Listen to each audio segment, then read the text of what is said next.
ഒരു വലിയ പിളർപ്പാണ് യോർദാൻ താഴ്വര. വടക്ക് ലെബാനോൻ താഴ്വര മുതൽ തെക്ക് അക്കാബ ഉൾക്കടൽ വരെ 580 കിലോമീറ്ററിലധികം നീളമുണ്ട്. ഹെർമോൻ മലയുടെ അടിവാരത്തിൽ ഇതിന് സമുദ്രനിരപ്പിൽ നിന്നും 510 മീറ്റർ ഉയരമുണ്ട്. അവിടെ നിന്നത് പൊക്കം കുറഞ്ഞ് ചാവുകടലിൽ അവസാനിക്കുന്നു.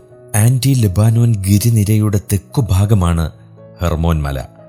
ഇതിൻ്റെ അടിവാരത്ത് നിന്നാണ് യോർദാൻ നദി ഉത്ഭവിച്ച് തെക്കോട്ടൊഴുകുന്നത്.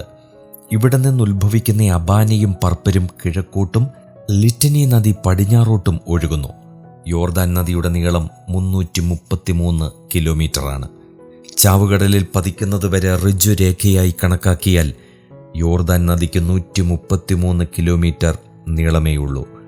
ഉത്ഭവസ്ഥാനത്ത് നിന്ന് 12 കിലോമീറ്റർ തെക്കോട്ടൊഴുകി യോർദാൻ നദി ഹ്യൂള തടാകത്തിൽ എത്തുന്നു. അവിടെ നിന്നും 16 കിലോമീറ്റർ ഒഴുകി ഗലീല തടാകത്തിൽ പതിക്കുന്നു. യോർദാൻ നദി ഗലീല കടൽ മുതൽ ചാവുകടൽ വരെ താഴ്വരയിലൂടെ ഒഴുകുന്നു. താഴ്വരയ്ക്ക് വെറും 108 കിലോമീറ്റർ നീളവും 3 മുതൽ 5 വരെ കിലോമീറ്റർ വീതിയും വരും. നദിയുടെ ഒഴുക്ക് അതിദ്രുതമാണ്. ഇടയ്ക്കിടെ ജലപാതവും നീർച്ചുഴിയുമുണ്ട്. ഗലീല കടലിൽ നിന്ന് 8 കിലോമീറ്റർ തെക്കോട്ടൊഴുകി കഴിയുമ്പോൾ യർമൂക്ക് നദി കിഴക്ക് നിന്ന് വന്ന് യോർദാൻ നദിയോട് യോജിക്കുന്നു. നദിയുടെ വശങ്ങളിലായി 60 മീറ്റർ മുതൽ 1.5 കിലോമീറ്റർ വരെ വീതിയുള്ള ഒരു തടമുണ്ട്. ഇതിനെ യോർദാന്റെ വൻകാട് എന്ന് വിളിക്കുന്നു. യെരമ്യാ പ്രവചനം 12-ാം അധ്യായം 5-ാം വാക്യം.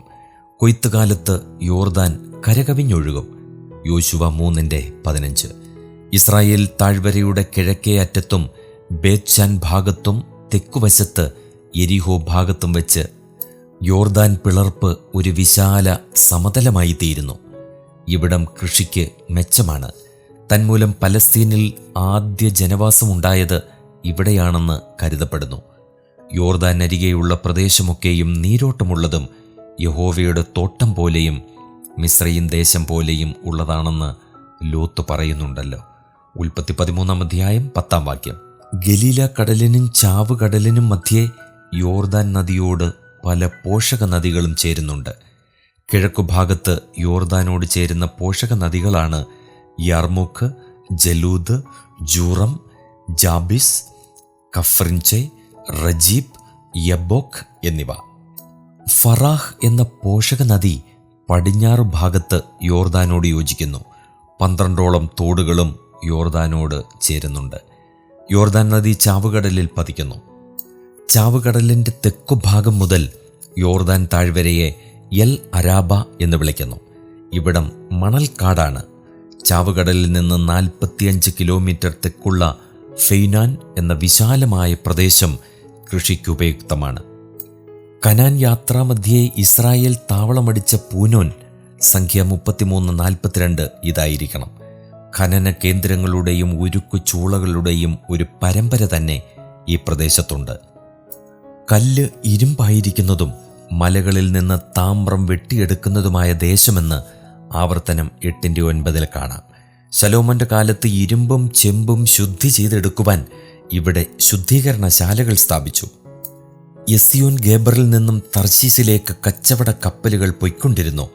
ചാവുകടലിൻ്റെ തീരത്ത് കിഴക്കും പടിഞ്ഞാറുമായി കുത്തനെയുള്ള മലകൾ കാണുന്നുണ്ട്. ഇവ ശൂന്യപ്രദേശങ്ങളാണ്.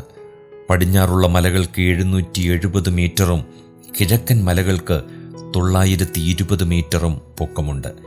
കിഴക്കുഭാഗത്താണ് മോവാബ് പീഠഭൂമിയും അർണോൻ പിളർപ്പും. ഇതിൻ്റെ വടക്ക് കിഴക്കേ തീരത്താണ് കാലിർഹോ, മക്കേറസ് എന്നീ സ്ഥലങ്ങൾ. മക്കേറസിലെ ഏകാന്ത കോട്ടയിലാണ് ഹെരോദ അന്തിപ്പാസ് സ്നാപക യോഹന്നാനെ ശിരച്ഛേദം ചെയ്യിച്ചത്. മോവാബിനെയും ഏദോമിനെയും വേർതിരിക്കുന്ന തോടാണ് സാരത്ത്. ഈ ദക്ഷിണഭാഗത്തെ പരപ്പ് കാലക്രമേണ വിശാലമായിക്കൊണ്ടിരിക്കുന്നു. ഒരു കാലത്ത് ഇവിടം മുഴുവൻ സമതലമായിരുന്നിരിക്കണം. ഉൽപ്പത്തി 14 പറയുന്ന 5 പട്ടണങ്ങളും സിദ്ദീം താഴ്വരയും കീൽക്കുഴികളും ഇവിടെയായിരുന്നിരിക്കണം.